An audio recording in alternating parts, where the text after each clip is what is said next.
de preparação difícil, né? Nessa data FIFA, vocês perderam o Oscar por um problema de saúde, depois o Arboleda, o Enzo, o Lucas, hoje o Tolói começou e saiu também com lesão. São Paulo precisa rever alguma coisa ou é azar mesmo? No, azar no, nada de azar. Nada de azar. No, la única cosa que posso falar de este tema es que a gente tenía 13 jogadores do campo para escolher para esse jogo. Después tive que esperar 3, 4 meninos de Cochilla, de sub-20, porque eles jogaram domingo, então não podia trabalhar segunda e terça, para recuperar, esperando o voo de Ferraresi, Bobadilla e Tapia. Eu tenho só que parabenizar a eles, porque fizeram melhor. Acho que, como falei antes, ninguém gosta de perder clássico, mas é assim, a gente tem que olhar para frente. Agora tem um campeonato à parte, campeonato com Bragantino e Corinthians para chegar ao oitavo e depois torcer para um clube que permita a gente chegar a la pré-Libertadores. A realidade é esta, eu falei muitas vezes da adaptação, temos que olhar para frente, cabeça alta e continuar. Continuar, Chacon, continuar mesmo com tantas dificuldades, né? Queria que você falasse um pouco do jogo e da declaração do Hernan Crespo. Tava mutado aqui. Bom, primeiro, bom dia aí para todo mundo. Bom dia, Wilson, Renan, Gabriel, pessoal que nos acompanha. Não é azar, né? Se fosse azar, a solução não era trabalhar todos os dias no CT da Barra Funda e sim benzer, né, o CT. Chamar um exorcista, alguma coisa. Mas não é azar. Não é foi feito um trabalho para o São Paulo. Na verdade, o que não foi feito foi trabalho ao longo dos últimos tempos, né? Não foi feito um trabalho para fortalecer o São Paulo, não foi feito um trabalho para tornar o São Paulo um clube saudável financeiramente, e essa questão da finança acaba batendo no desenvolvimento de outras áreas dentro do clube. Um São Paulo que está quebrado, um São Paulo que está sem grana, e a tabela mostra, né? Porque os torcedores do São Paulo, e aí a provocação de rivais é sempre muito, muito válida, né? Fica falando lá do Corinthians, está sem dinheiro, quebrado, não sei quanto em dívida, a marmita e tudo mais. Acho que essa zoação é sempre válida. Aí você olha a tabela do Campeonato Brasileiro, os dois na mesma situação. Igualzinho. São Paulo só está na frente pelo número de cartões vermelhos. Né? Porque jogos, vitórias, empates, derrota, número de gols marcados e sofridos, tudo igual. Né? O cartão vermelho está sendo critério de desempate. Então, assim, colocar a mão na consciência e falar qual que é a diferença para o Corinthians hoje, né, no aspecto administração. Qual é? Nenhuma diferença. Você olha os contratos que têm sido feitos no São Paulo, totalmente questionáveis. Você olha para os patrocinadores que chegam e que você tem dúvida sobre o que acontece. Aí alguém falou aqui, olha o investimento que o Corinthians fez. Ok, perfeito. Mas nos últimos anos, olha o quanto que o São Paulo gastou com um jogador que nunca jogou direito. Precisamos relembrar do Poçante Orejuela. Essa gestão que contratou Orejuela. 5 anos de contrato. Estou errado, Gabriel? Ou foi outra gestão? Acho que foi, inclusive, a primeira contratação da Era Casares. Exato. Então, assim, esse tipo de coisa. Entendeu? Então, assim, isso retrata a péssima administração do São Paulo. Péssima administração do São Paulo. E que isso acaba refletindo dentro de campo. E o meu medo é que no ano que vem eles chutem o balde. Leco 2.0. No último momento, para uma tentativa de entregar o time com uma situação melhor esportivamente, porque a minha pergunta, inclusive, né, Renan, você falou sobre a coletiva do Rui Costa, assim, com todo o respeito do mundo, mais uma vez, quando a gente faz as críticas aqui a um jogador, a um dirigente, é ao trabalho dele e não à pessoa, são coisas diferentes, né? Então não tenho nada contra o Rui Costa, mas a resposta dele foi um absurdo para mim. Porque aí eu pergunto o seguinte: o São Paulo tinha 4 competições no ano, 4 objetivos. Quartas da Copa do Brasil, né? Final do Campeonato Paulista, quartas da Libertadores e um 6º lugar do Brasileiro. Atingiu um e o 6º lugar do Brasileiro me parece basicamente impossível nesse momento. Não consigo ver o São Paulo chegando ao 6º lugar. Foi um fracasso esportivo? Eu falo, não, foi ruim o ano. Não foi um fracasso. Foi um fracasso. Foi um fracasso.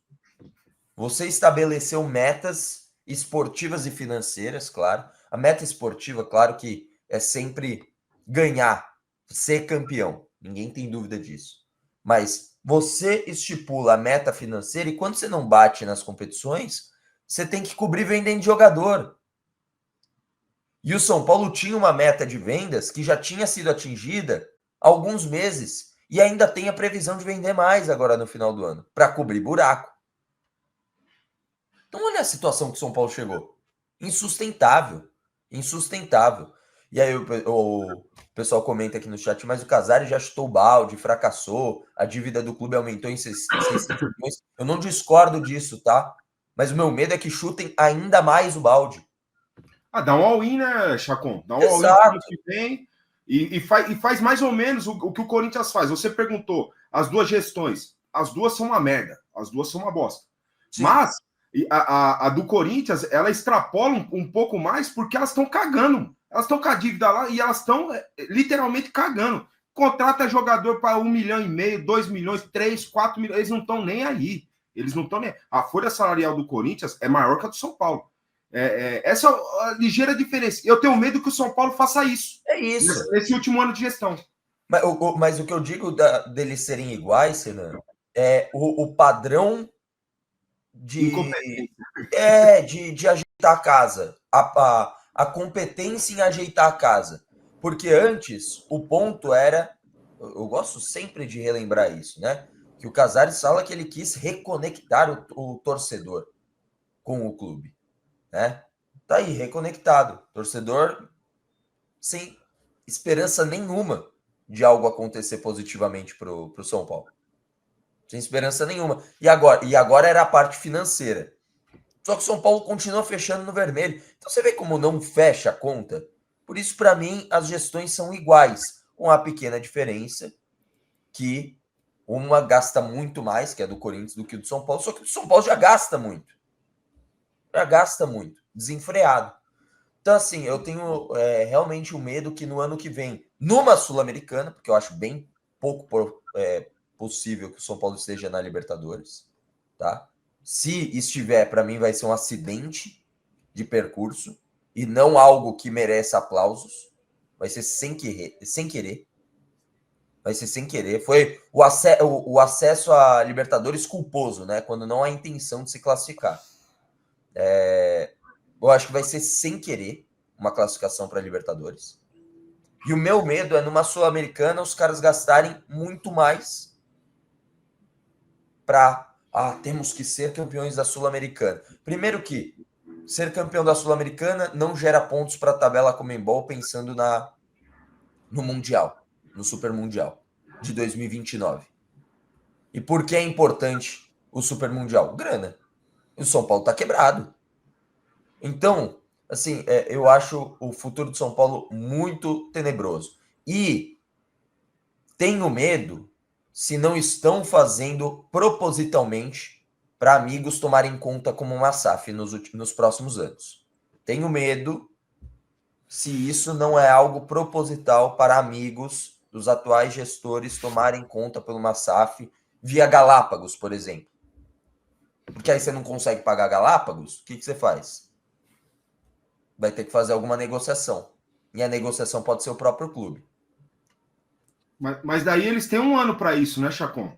Ué, mas em um ano os caras conseguem caprichar, Renan. Se tem umas coisas que os caras conseguem fazer, é quebrar o clube rápido. Se tem uma coisa que eles são referência de fazer cagada. Porque assim... eu acho que o Andrei Rios, ele não conseguiu entender o que eu tô dizendo. Mas eu acho que vale puxar um pouquinho ali, o YouTube permite você voltar um pouco, ouve de novo, com calma, pega um bloquinho de anotação, vai anotando para ver se consegue fazer uma conexão. Vale a pena, tamo junto. Porque assim, ó, eles têm um ano para conseguir esse objetivo que você descreveu aí, que pode ser que aconteça, né? Porque eu vejo a oposição se fortalecendo cada vez mais dentro do São Paulo. Vocês que estão mais lá dentro, Gabriel que está mais lá dentro do social, eu estou falando besteira ou eu vejo...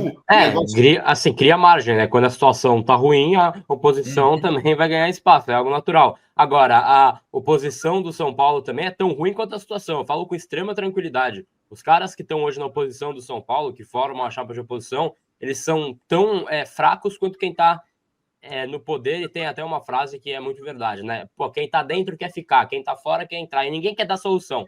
Ninguém quer chegar, unir, conversar, propor debate, querem grito. E ninguém quer assumir a bronca de passar anos falando para o torcedor que é necessário segurar e, de fato, segurar as rédeas para organizar o clube. Porque ninguém quer ser o presidente esquecido sem títulos. Ninguém quer ser o presidente a chegar e falar, ó, vamos ter que organizar a casa, não vamos gastar nisso, realmente segurar a onda aqui, ali. Ninguém quer ser esse cara. E outra, a oposição, no primeiro... Vamos imaginar que a oposição entre no lugar dessa situação. No primeiro dia, eu acho que é um dever de todo mundo fiscalizar e ser a oposição de quem agora está no poder. Fiscalizar, cobrar, questionar. Não é porque é a oposição de quem é ruim hoje que vai ser bom no futuro. Pode até ser bom, mas questionar também quando errar. Ah, mas tem 1000 acertos e 2 erros. Tem que questionar os 2 erros. Tem que questionar. E o questionamento não é numa questão de ser anti, ser hater e tudo mais. É numa questão de você ajeitar, aparar as arestas para tornar o melhor possível. Pelo menos esse tinha que ser o pensamento. Mas não tem nem quem queira ajeitar a casa, né? Pelo menos, nova portaria do parque aquático do clube tá realizado.